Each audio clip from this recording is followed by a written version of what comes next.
My guest is Gregory Forth. He's an anthropologist who specializes in folk taxonomies, the way that different indigenous groups think about taxonomize the living world, especially living animals.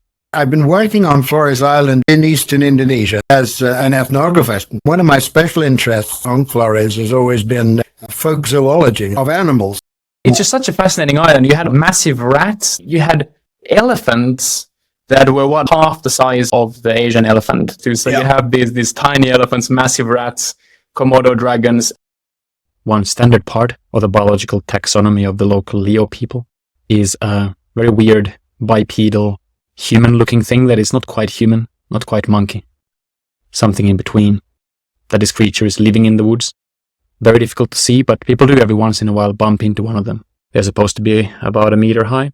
It was around 2001, actually, that I began researching in the Leo region. And during the summer of 2003, I started to hear about the Leo ape men, so-called Iowa. You have a large amount of reports, including recent eyewitness reports of something that resembles a wild human, not quite human, not quite animal.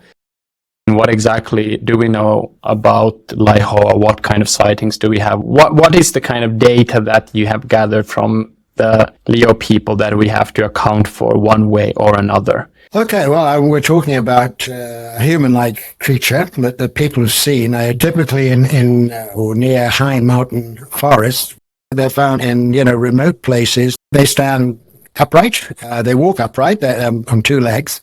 They are small, as kind of an average height of around a meter, it seems, maybe a bit less. They don't appear wearing clothes or loincloths or anything like that.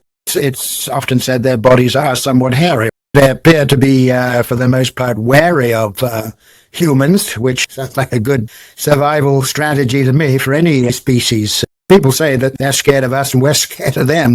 They are human, but not really human. People said, they still exist. They're very rare, but there may still be a few about, and indeed there are a few people who've seen them. Was it 24 eyewitness accounts that you were able to gather? I think 27, yeah. 27. Some more reliable than others. And indeed, a lot of them are fantastical eyewitness accounts. I think it's worth saying. What exactly do we have as evidence? And how do we tease apart the more reliable from the less reliable?